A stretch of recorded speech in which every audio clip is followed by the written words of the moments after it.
कमर मशानी में खड़े होके अपनी सारी कौम के सामने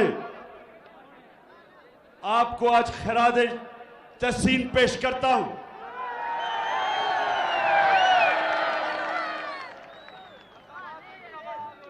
अदाकार भी बहुत मैंने देखे।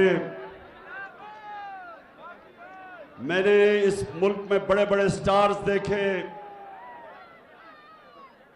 मैंने इस मुल्क में ऐसे ऐसे गाने वाले देखे जिनके बड़े नाम थे, लेकिन अताउल्लाह खान, तुम मेरी नजर में हमेशा मेरे नंबर 1 रहोगे, क्योंकि आपने उस वक्त मुझे सपोर्ट किया जब शो बिजनेस के लोग घबराते थे। वो घबराते थे कि अगर इमरान खान की सपोर्ट करेंगे तो पीटीवी उनको नहीं दिखाएगा या उनके ऊपर किसी किस्म की इंतकामी कार्रवाई होगी, क्योंकि हमारा तो मुकाबला माफियाज के साथ है, चोरों के साथ है, डाकुओं के साथ है। और माफिया या खरीदते हैं लोगों को या उनके जमीर खरीदते हैं या उनको लोटा बनाते हैं और या फिर डराते और धमकाते हैं। तो मैं अताउल्लाह खान आपको आज इसलिए सबके सामने सलाम पेश करता हूं कि आप डटे रहे, खड़े रहे, हर वक्त मेरे साथ रहे। और माशाल्लाह माशाल्लाह जो आपका तराना था सारे पाकिस्तान के कोने कोने में गूंजा। कमर मशानी, पहले तो मुझे ये बताओ, गर्मी तो नहीं लग रही? माशाल्लाह माशाल्लाह। कोई भी आजकल की गर्मी में दोपहर के 3 बजे इतनी तादाद में जलसे में नहीं कोई रहा था। मैं आपको भी आज सलाम पेश करता हूं सबको। अच्छा, मैं आज आपके पास इसलिए आया हूं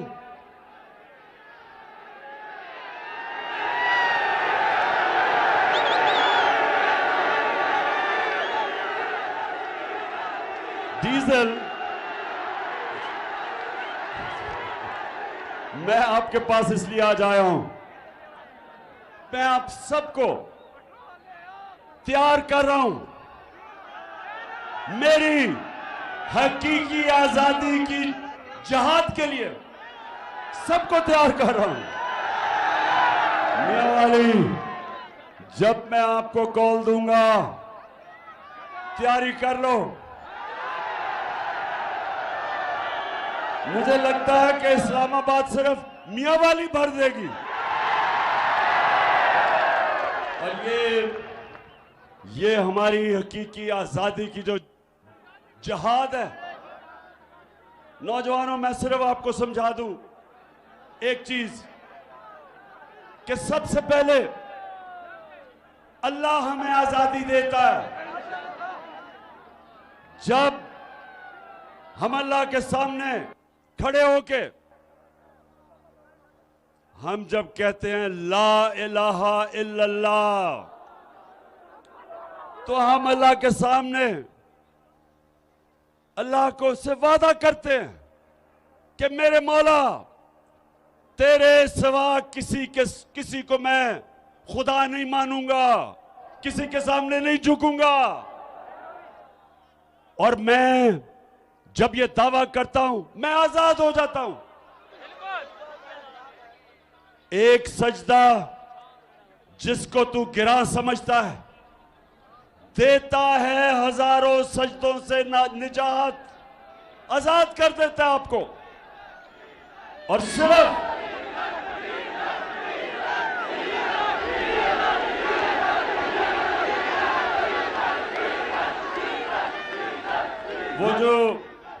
वो जो आप बात कर रहे हैं वो एक डीजल के परमिट के सामने झुक जाता है। तो मैं कमर मशानी सुने मेरी बात, ये याद रखें कि कभी भी ना कोई कौम ना कोई इंसान कभी वो बड़े काम नहीं कर सकता, कभी उसकी परवाज ऊंची नहीं होती जब तक वो आजाद नहीं होता। गुलाम सिर्फ अच्छे गुलाम बन सकते हैं, गुलाम इमामत नहीं कर सकते। गुलाम की परवाज इकबाल के शाहीन की नहीं हो सकती। इकबाल का शाहीन तो तब है जब अपनी जंजीरें तोड़ देता है, और जंजीरें मेरे मियां वाली के लोगों सुनो, जंजीरें गिरती नहीं तोड़ी जाती हैं, आजादी मिलती नहीं छीनी जाती है।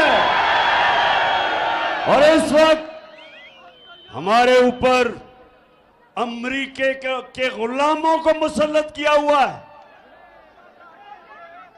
जो पाकिस्तान का प्राइम मिनिस्टर बनाया उन्होंने, उसकी सिर्फ एक खासियत है, वो जूते बड़े अच्छे पॉलिश करता है। मुझे तो बड़ा अच्छा हुआ कि शहबाज शरीफ तुम्हें मुरासला याद आ गया, तुम्हें साइफर याद आ गया। अब तो ये बड़ा अच्छा हुआ तुमने कहा इंक्वायरी करोगे। ये तो मैं 6 महीने से कह रहा हूं इंक्वायरी करो। हमने तो चीफ जस्टिस को मुरासला सिर्फ इसलिए भिजवाया कि चीफ जस्टिस साहब इंक्वायरी करें। मुल्क के ऊपर साजिश, बैरूनी साजिश के तहत हमारी हुकूमत को गिराया गया, और वो मुरासले में वाज़ेह लिखा हुआ है। कमर मशानी मुरासला आपको पता क्या कहता था? हमारे एम्बेसडर को अमेरिका में, सुनो, हमारे एम्बेसडर को अमेरिका में उनका एक अंडर सेक्रेटरी ऑफ स्टेट जिसका नाम डोनाल्ड लू था, वो हमारे एम्बेसडर को कहता कि इमरान खान को अगर तुमने अदम एतमाद की तहरीक में अगर तुमने उसको ना हटाया तो पाकिस्तान को मुश्किलों का सामना करना पड़ेगा, और अगर तुमने इमरान खान को हटा दिया तो हम सब कुछ माफ कर देंगे। अब जब इमरान खान को हटाना था तो किसने आना था? चेरी ब्लॉसम शहबाज शरीफ ने आना था। तो साजिश का तो ये हिस्सा था। इसने मिलके उनके साथ और यहां हैंडलर्स के साथ साजिश की और वो गवर्नमेंट गिराई जो 17 साल में सबसे ज्यादा पाकिस्तान के अंदर तरक्की कर रही थी, जो पाकिस्तान की इकोनॉमिक सर्वे में जो इस हुकूमत ने शाया की, उस इकोनॉमिक सर्वे में लिखा हुआ है कि पाकिस्तान की तारीख पिछले 17 साल की तारीख में सबसे ज्यादा पाकिस्तान की मायशत ऊपर उभर रही थी।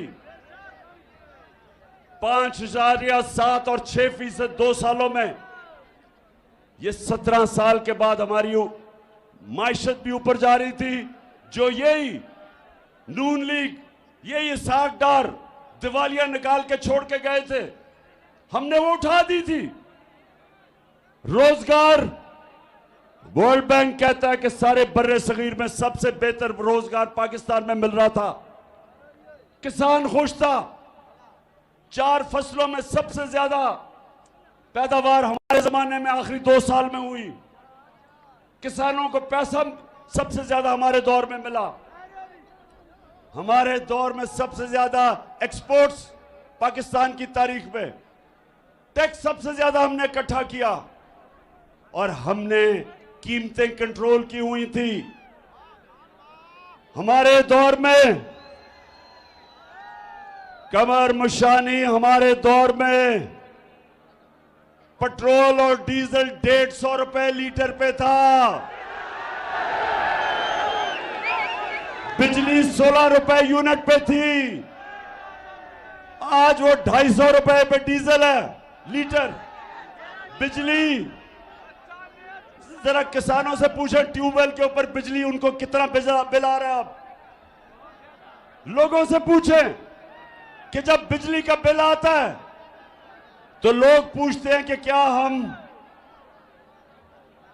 खाने पे पैसा खर्च करें, स्कूल के बच्चों की फीस पे, पेट्रोल पे, डीजल पे। ये आम लोगों के हालात हैं आज ये हाल है लोगों का कि लोगों को पास ये नहीं समझ आ रही कि जो आटा हमारे दौर में 1 किलो आटा 55 रुपए का था, आज 100 रुपए से ऊपर चला गया। 4-5 महीने के अंदर इन्होंने इस मुल्क का दिवालिया निकाल दिया, महंगाई के रिकॉर्ड तोड़ दिए। और ये जो लोग हमारे ऊपर मुसल्लत किए, इन्होंने सिर्फ एक काम किया कि अपने करप्शन के केसेस खत्म कर रहे हैं। तो कमर मशानी, आजादी क्या होती है? आजादी 2 चीजें, एक कि कौम अपने मुल्क के अपने फैसले करती है, अपने लोगों के मफादात के लिए। कौम आजाद होती है अपने फैसले करने के लिए। जब हम गुलाम थे अंग्रेजों के नीचे तो 2 जंगें हुई, पहली जंग अजीम और दूसरी जंग अजीम। हिंदुस्तान से लोग गए, हुक्म मिला कि यहां से लोग जाओ और अंग्रेजों की जंगों में लड़ो। लाखों लोग यहां के उन जंगों के अंदर मारे गए। हमें किसी ने नहीं पूछा था गुलामों से कि हम चाहते हैं अंग्रेज की जंग में शामिल होना या नहीं, क्योंकि हम गुलाम थे। लेकिन अफसोस से कहना पड़ता है कि जब अमेरिका की जंग थी, वॉर ऑन टेरर, तब भी किसी ने पाकिस्तानियों से नहीं पूछा कि क्या हम इसमें शामिल होना चाहते या नहीं, क्योंकि हुक्मरान गुलाम थे। हमें उन जंग में ले गए, 80,000 पाकिस्तानियों की कुर्बानी दी। जंग उनकी। अमेरिका के अंदर 9/11 में सिर्फ 3,000 से कम लोग मारे गए और हम उनकी जंग में शामिल होके 80,000 पाकिस्तानी मारा गया, क्योंकि हम गुलाम थे। हमने अपने मुल्क के मफादात के लिए फैसले नहीं किए। हमने अपने जिनकी हमारे हुक्मरान गुलामी कर रहे थे, उनके हुक्म के ऊपर फैसले किए। 400 ड्रोन अटैक हुए हमारे मुल्क पे। 400 ड्रोन जिनकी जंग लड़ रहे थे वो इधर ही बमबारी कर रहे थे। हजारों पाकिस्तानी बेकसूर मारे गए, क्योंकि हम गुलाम थे। हम आजाद फैसले नहीं करते थे। 35 लाख लोग कबायली इलाके से बेघर हुए। 35 लाख लोग नकल मकानी की कबायली इलाके से। अरबों डॉलर का मुल्क को नुकसान हुआ। किसी ने पूछा कि हमें कौन इस जंग में लेके गया था? आज भी हमारे फौजी कुर्बानियां दे रहे हैं। आज भी वजीरिस्तान में और अफगानिस्तान के बॉर्डर के साथ आज भी हर दूसरे दिन हमारा कोई फौजी शहीद होता है उस जंग की वजह से। किसी ने पूछा, क्या मेरी कौम से किसी ने पूछा था क्या मैं इस जंग में जाना चाहिए? और मियां वाली आप गवाह हो कि मैं सारा वक्त कहता रह गया कि ये हमारी जंग नहीं है। मैं हर जगह कहता रहा कि ये हमारी जंग नहीं है। और मुझे कहते तालिबान खान, मेरे ऊपर उन्होंने इल्जाम लगाए कि जनाब ये तो दहशतगर्दी के साथ है। तो आज जो हम हकीकी आजादी के लिए निकले, सबसे पहले हम ये चाहते हैं कि पाकिस्तान के फैसले पाकिस्तान में हों और पाकिस्तानी लोगों के मुफादात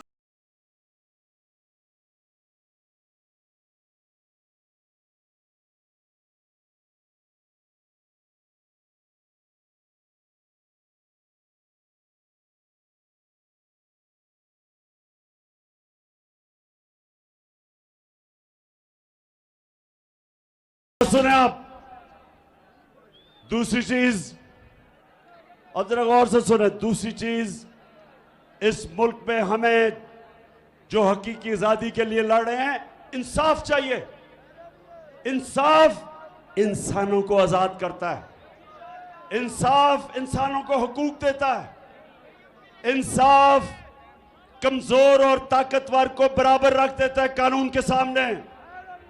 और ये जो तमाशा हो रहा है, ये जो चोर ऊपर मुसल्लत हैं, कमर मशानी, मेरी गौर से बात सुनो।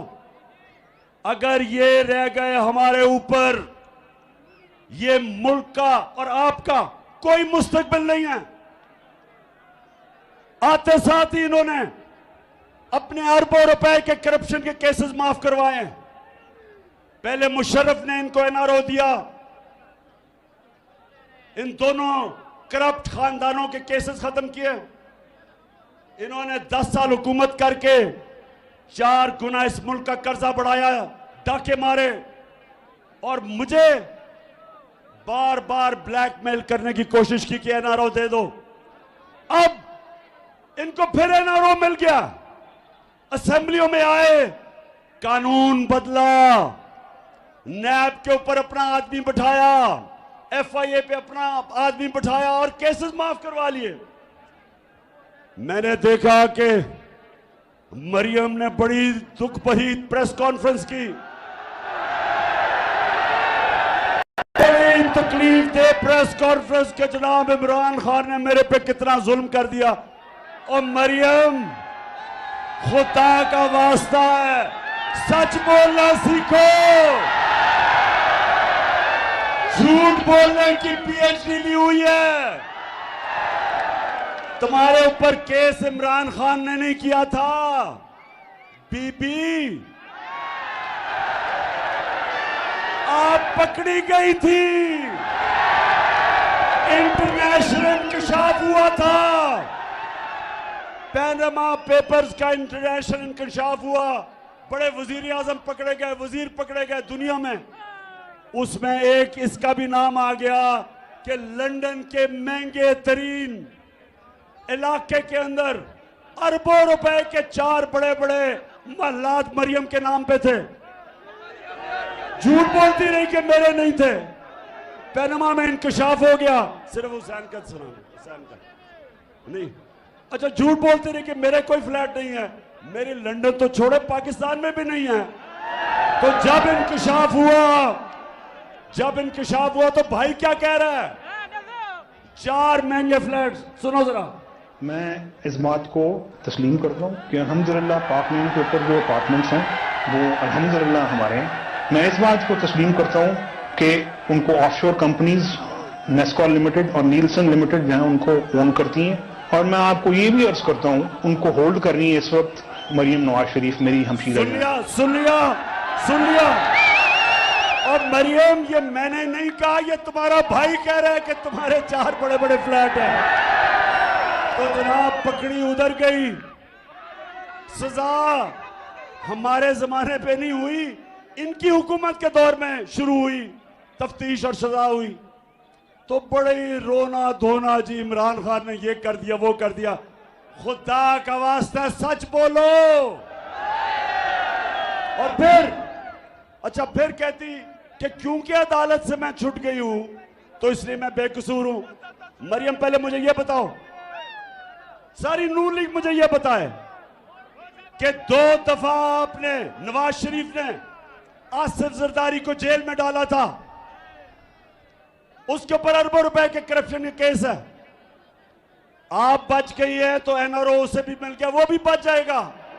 अब सवाल मेरा ये है कि क्या वो बेकसूर है क्योंकि वो बच जाएगा? क्योंकि मरियम आप ये कह रही हैं क्योंकि अदालत से मैं बच गई इसलिए मैं बेकसूर हूं, तो जरदारी भी बच जाएगा। एनआरओ तो आप सबने ले लिया है।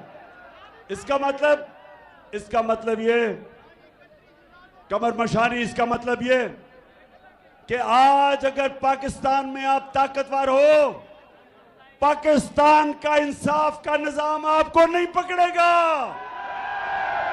वो सिर्फ गरीब लोगों को पकड़ेगा। वो बेचारा जो भैंस चोरी करेगा, मोटरसाइकिल गाड़ी चोरी करेगा, उनको पकड़ेगा। जो अरबों रुपए की मुल्क से चोरी करके पैसा बाहर लेके जाएगा, यहां का इंसाफ नहीं पकड़ेगा। और इसलिए मैं आप सबको कह रहा हूं कि हमारी आगे तबाही इसलिए कि मेरे नबी सल्लल्लाहु अलैहि वसल्लम और इंशाअल्लाह परसों हम बड़े शान और शौकत से 12 रबीउल अव्वल बनाएंगे। मेरे नबी सल्लल्लाहु अलैहि वसल्लम की शान में हम सेलिब्रेट करेंगे। उन्होंने कहा था कि वो कौमें जो छोटे चोरों को पकड़ में जेलों में डालती हैं और बड़े डाकुओं को नहीं पकड़ सकती, वो तबाह हो जाती हैं। आज अगर आप सारी दुनिया में देखें, जो भी मुल्क गरीब है, जिधर गुर्बत है, उन सारी कौमों के अंदर एक चीज है कि वो सिर्फ छोटे चोरों को जेलों में डालती हैं और बड़े डाकू दंदनाते फिरते हैं, जिस तरह आज पाकिस्तान में फिर रहे हैं।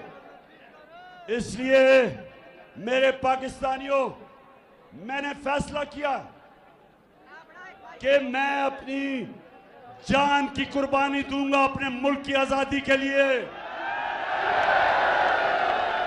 बड़े हमें डराते हैं जी, जेलों में डाल देंगे, हर दूसरे दिन जी फलाने को जेल में डाल देंगे या इमरान खान को जेलों में डालने।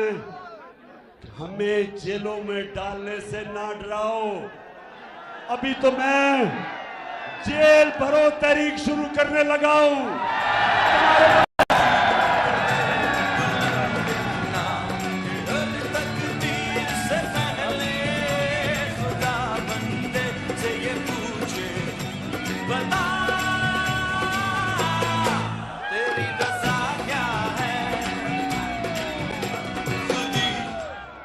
मैं इंशाअल्लाह अनाउंस करने वाला हूं जेल भरो तहरीक। हमने तुम्हारे पास जेलों में तो 70,000 लोग आते हैं, यहां लाखों लोग तैयार हैं जेलों में डालने के लिए। हमें जेलों से ना डराओ। एक और इन्होंने गेम किए, मरियम जिससे सच बोला ही नहीं जाता, उसकी दूसरी जो उसकी खिदमत गुजार, उसके साथ साथ उसकी चेली है दूसरी मरियम, और जावेद लतीफ, इन्होंने कहा कि इमरान खान ने तौहीन मजहब की है और इन्होंने पूरा टीवी के ऊपर प्रोग्राम किया कि इमरान खान ने तौहीन मजहब किया है। इसके पीछे गेम क्या है? इसके पीछे गेम ये है, और 4 वो बंद कमरों में लोग बैठे हैं जिन्होंने फैसला किया मुझे मरवाने का, वो इसके पीछे हैं। इन्होंने फैसला किया कि जी कहेंगे तौहीन मजहब किया, और उसके बाद अगर मुझे किसी ने कत्ल किया तो कहेंगे जी कोई मजहबी जुनूनी ने कर दिया क्योंकि इसने तौहीन मजहब किया। कोई ये कान खोल के सुन लो, मैंने अपनी सारी कौम एक टेप बना के रखी हुई है।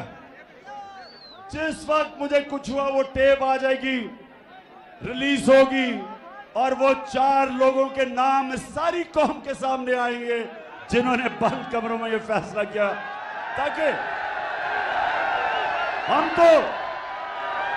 मैं तो आखिरत में मानने वाला हूं। अल्लाह के हाथ में जिंदगी मौत है। जब भी वो कहेगा हम तैयार हैं, जब भी बुलावा देगा। लेकिन वो 4 लोगों को मेरी कौम माफ नहीं करेगी।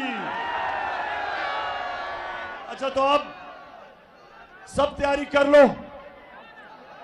मैं अब सुने मैं करने क्या लगा हूं। ये समझ रहे हैं इनका प्लान बना हुआ है, जिस तरह इन्होंने 25 मई को हमारे ऊपर जुल्म किया। राना सनाउल्लाह और शहबाज शरीफ, सुन लो,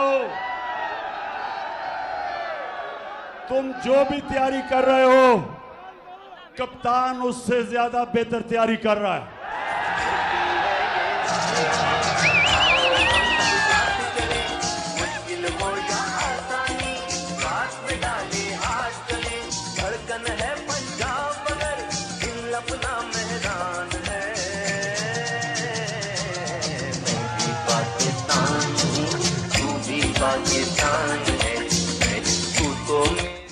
अच्छा, तो मेरी जो प्लानिंग है वो बड़ी सोच समझ के हो रही है। उसमें इस्लामाबाद के ऊपर मार्च तो उसका एक हिस्सा है, बाकी भी कप्तान ऐसी प्लानिंग कर रहा है जो पाकिस्तान की तारीख में कभी किसी ने नहीं की। और ये मेरा चैलेंज है। राना सनाउल्लाह, तुम तो खैर हो ही एक कातिल और मुजरिम। शहबाज शरीफ, तुम्हारे से बुज़दिल आदमी है ही कोई नहीं। तुम पूरी तैयारी कर लो, तुम भी और तुम्हारे हैंडलर तैयारी कर लो। मैं आज आप सबके सामने कह रहा हूं कि जो कप्तान का प्लान है, जो कप्तान प्लान बना रहा है, जो भी प्लानिंग कर रहे हो वो फेल हो जाएगी। तुम नहीं रोक सकते। आप इलेक्शन करवाने पड़ेंगे। और कहती है मरियम, कहती जी नवाज शरीफ बहुत बड़ा कोई सियासतदान है। मैं तो इंतजार कर रहा हूं कि उसको पाकिस्तान आने दो। उसका इंशाल्लाह ऐसा इस्तकबाल होगा कि वो सारी जिंदगी वो भी याद रखेगा और हैंडलर भी याद रखेंगे, नून लीग भी याद रखेगी। लेकिन मैं ये चाहता हूं कि इलेक्शन हो, ये सारी जमातें एक तरफ, ये सब एक तरफ है। और मैं आपको आज इंशाल्लाह अल्लाह पे मान रखते हुए आपको चैलेंज करता हूं कि आपने इलेक्शन कमीशन भी अपना रखा हुआ है। वो बदयानतदार सिकंदर सुल्तान से घटिया आदमी कोई नहीं जो तुम्हारा पूरा नौकरी कर रहा है, वो भी तुम्हारे साथ, सब तुम्हारे साथ है। तुम धांधली भी कर लो, जिस तरह तुमने पंजाब के 20 बाई इलेक्शन में की थी, तुम धांधली भी कर लो। लेकिन आपके सामने वो कप्तान खड़ा है जो पाकिस्तान और हिंदुस्तान की क्रिकेट की तारीख का वाहिद कप्तान है, जिसने हिंदुस्तान में जाके उनके अंपायरों के बावजूद हिंदुस्तान को फेंटा लगा के आया था। फिर से तू डट जा, फिर से वो बल्ला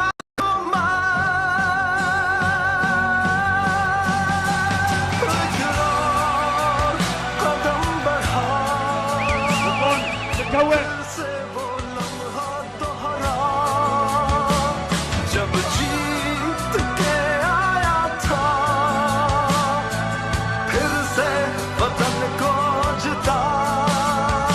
मियांवाली।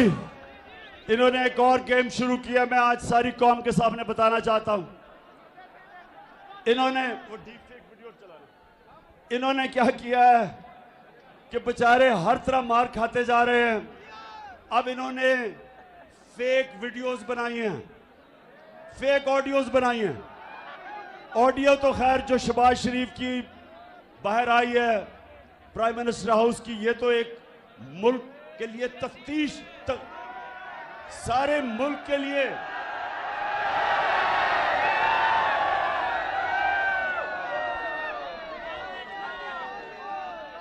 सारी मुल्क के लिए एक हमें लम्हा फिक्र है कि प्राइम मिनिस्टर से जो उसके टेलीफोन वो सारा लीक हो गया, दुश्मनों के पास चला गया। मैं अपनी इंटेलिजेंस एजेंसी से आज पूछता हूं कि जनाब आपका काम है, ये आपका काम है प्राइम मिनिस्टर ऑफिस को सिक्योर करना। अगर प्राइम मिनिस्टर के ऑफिस से सारी चीजें लीक हो रही हैं तो जिम्मेदारी आपकी है। आपको समझना चाहिए कि बजाय लोगों को डराएं और धमकाएं और वो नामालूम नंबरों से टेलीफोन जाके लोगों को डराएं, सोशल मीडिया को लोगों को उठा दें या पॉलिटिकल इंजीनियरिंग करें, ये आपका काम नहीं है।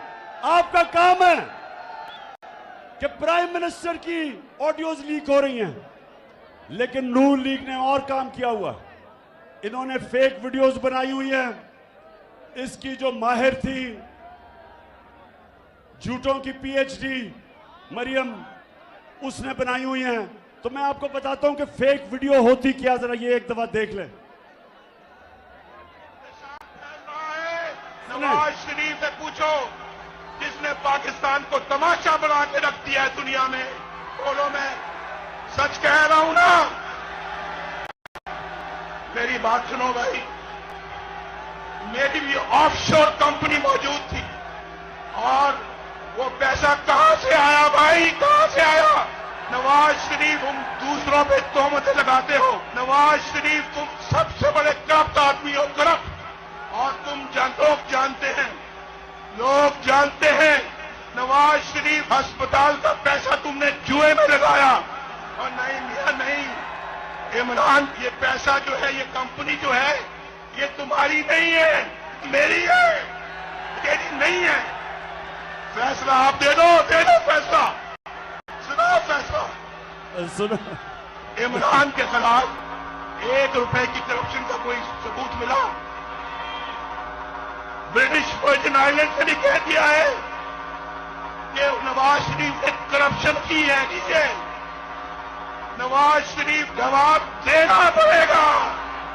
हम करप्ट हैं, हम हर मामले में करप्ट हैं। नवाज शरीफ की किस्से कहानियां आप जानते हैं कि नहीं जानते? बस मैं ये आपको बता रहा हूं, इसको कहते हैं डीप फेक, कि नवाज शरीफ खुद ही कह रहा है मैं करप्ट हूं। तो अब ऐसी वीडियोस निकलाती हैं, तो ये नून लीग की खासियत है। मैं नून लीग को आज बताना चाह रहा था कि ये कोई मुश्किल काम नहीं है डीप फेक वीडियो बनाना आजकल। ये हम आप कहें तो हम सबके ऊपर आपके निकाल देंगे। अच्छा जी, आखिर में मैं आप सारा कमर मशानी, आपने मेरे साथ अब एक हल्फ लेना है। सबने मेरे साथ आज हल्फ लेना है, जिसकी वजह से मैं खास आपके पास आया हूं। ये आप पढ़ेंगे और इसके बाद हम सारे वो बात आगे दोहराएंगे। ये लो। बिस्मिल्लाहिर्रहमानिर्रहीम। हाथ उठाओ ना, हाथ ऊपर करें सारे, दायां हाथ ऊपर करें। मैं अल्लाह ताला को हाजिर नाजिर जानकर ये हलफ उठाता हूं कि मैं पाकिस्तान के आइन की पासदारी करूंगा और हकीकी आजादी के लिए हमेशा इमरान खान के शाना बेशाना खड़ा रहूंगा उस वक्त तक जब तक के हकीकी मायनों में इस मुल्क को आजाद नहीं करवा लेते। अल्लाह ताला हम सबका हामियो नासिर हो, आमीन। अब ये सब समझो, आपने अल्लाह के सामने हल्फ लिया। हाथ खड़ा करके बताओ तैयार हो? इंशाअल्लाह। पाकिस्तान जिंदाबाद।